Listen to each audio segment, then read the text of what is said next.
At 3:58 a.m., 6 M39A1 ATACMS, American-built cluster ballistic missiles, each loaded with roughly 300 M74 submunitions, dropped through the dark above Crimea at more than 900 meters per second, aimed at the military airfield at Dzhankoi.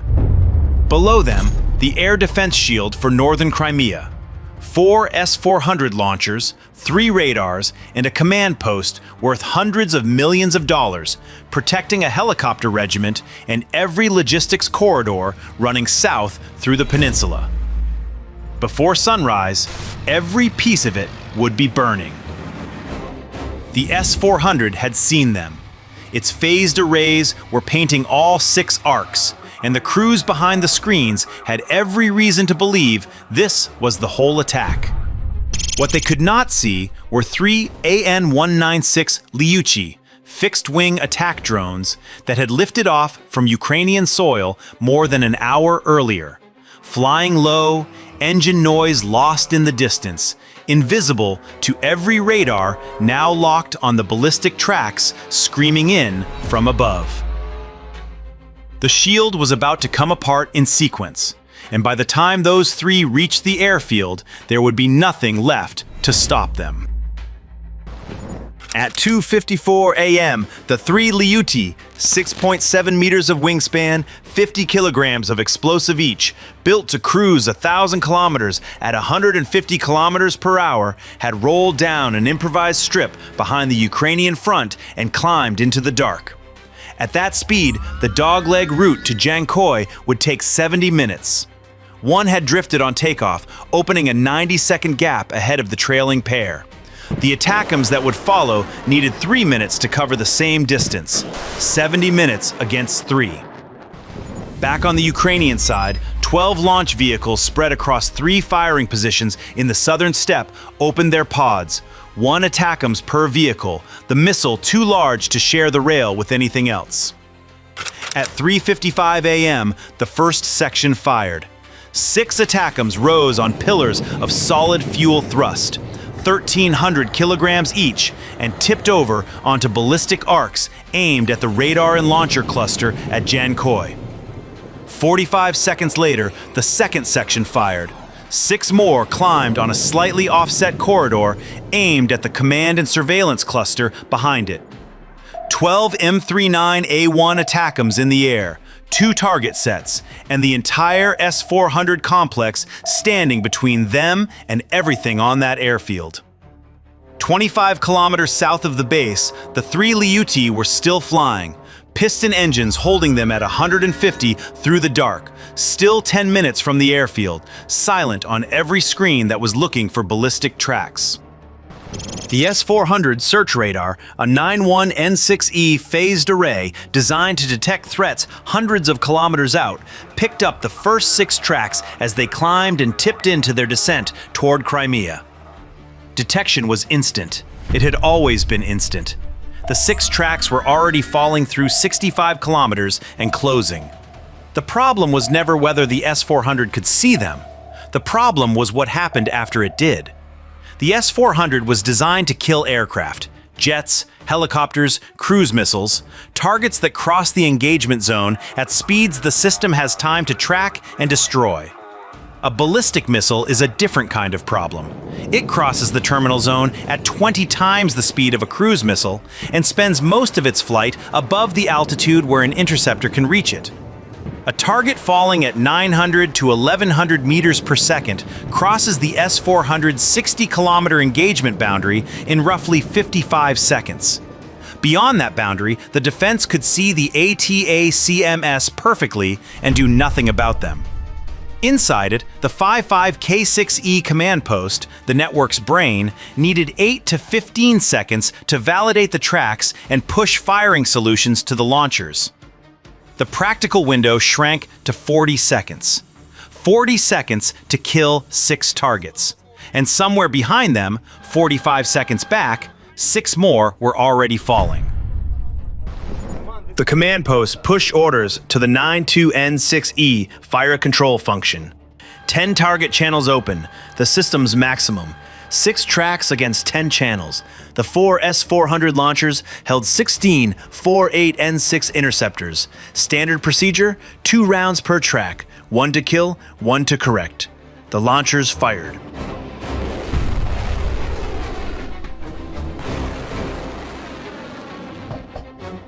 Twelve interceptors climbed into the dark, pairs converging on each ATACMS along guidance beams that the 92N6E painted across the terminal corridor.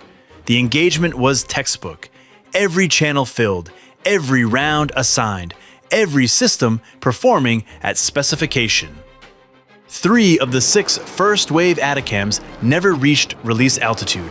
The interceptors caught them, shattered them, scattered their debris across the steppe.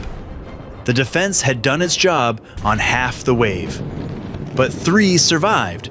They reached the point where their casings split open and 900 M74 submunitions fell free directly over the radar and launcher cluster, the target they had been aimed at from the moment they left the rail.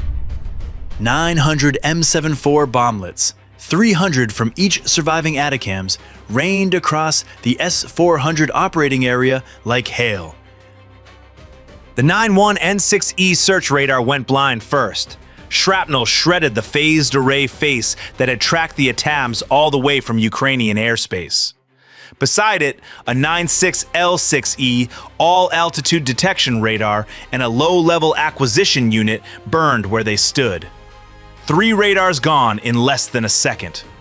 On the launcher row, 3 of the 4 S-400 launchers, the 3 that had emptied their canisters, caught fire.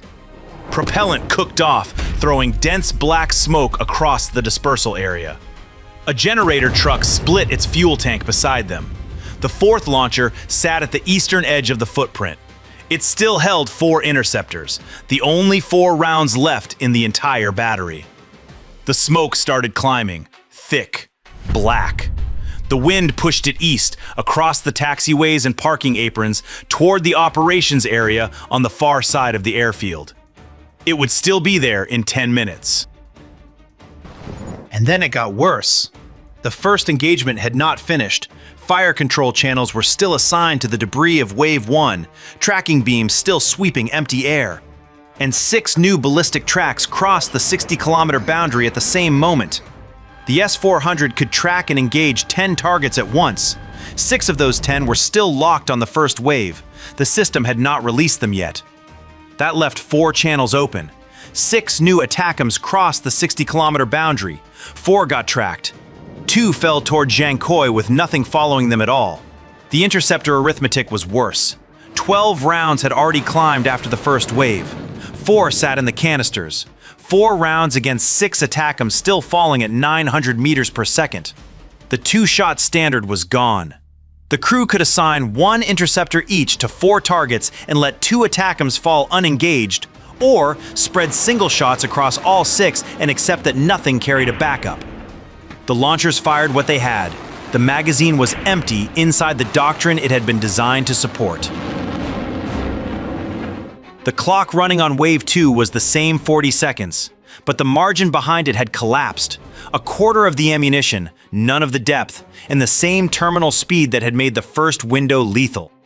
The 4 interceptors fired. All 4 hit, but the 2 ATACMS that had entered without tracking were never engaged.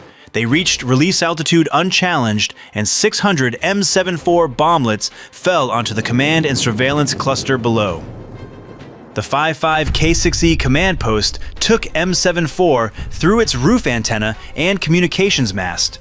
Beside it, the Fundament M, the system that fused every radar feed into one air picture, caught fire and lost power. Data links between sensors and launchers died in sequence. Stray fragments punched through the hydraulic lines of the 4th S-400 launcher, the one that had survived Wave 1. Its elevation drive locked. The integrated air defense picture at Dzhankoi ceased to exist. For a moment, the base was nothing but smoke and burning metal. Thick smoke drifted east across the airfield, settling around the base of the building the entire attack had been timed to reach last. The 3 Liutyi were still closing from the south. 7 minutes out. 3 aircraft that registered on no surviving screen flew toward the base at 150 kilometers per hour. The ATACMS were finished. The things that had launched first were about to arrive last. The defense at Dzhankoi had changed completely. The S-400 was wreckage. The command post was burning. The Fundament M was offline. The system that had tracked targets hundreds of kilometers away could not see a drone now closing at 7 kilometers. What remained between the 3 Liutyi and the airfield control tower, the tall, glassed-in structure that managed every aircraft movement at the base, was a pair of human eyes, a pair of human ears, and an anti-aircraft gun. A Zu-23-2 crew, 2 men behind a twin-barreled 23mm autocannon on a ground emplacement near the operations area, scanned the dark. No radar cue, no night vision feed, no warning of what was coming or from where. In daylight, the Zu-23 could shred a slow target at 2.5 kilometers.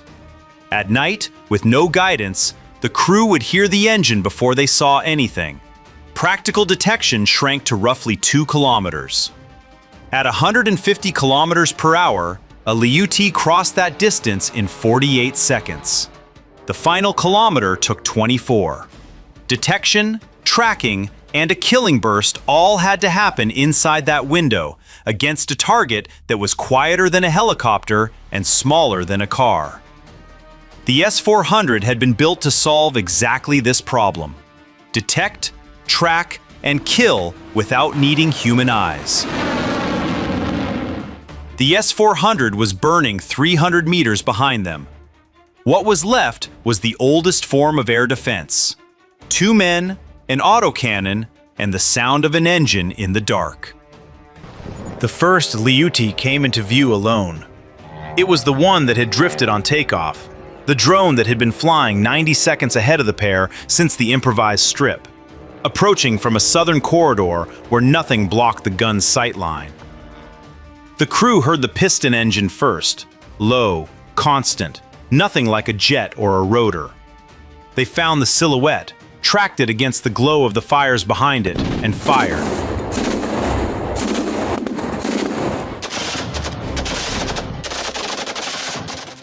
A burst of 23mm shells tore the composite airframe apart. The drone broke in half, shed both wing panels, and tumbled into the grass east of the runway. 1 down, 2 still closing. And the burst had lit up 2 things the crew could not take back: their exact position and the sector they controlled. Drone 2 came from the west, through the smoke. The same fires the gun team's own air defense network had failed to prevent.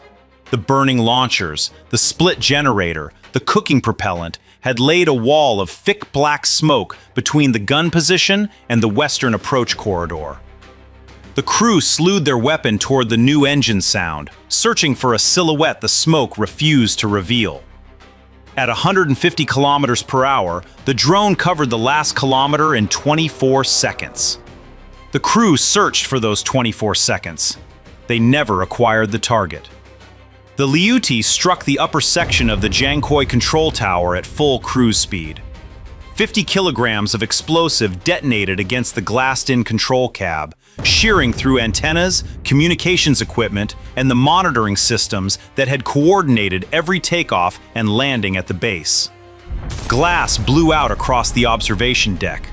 The primary flight control station went dark. 22 seconds later, Drone 3 followed the same corridor and hit the lower annex. The equipment room, the power junction, and the cable runs that connected the tower to the rest of the airfield. Debris fell through the stairwell.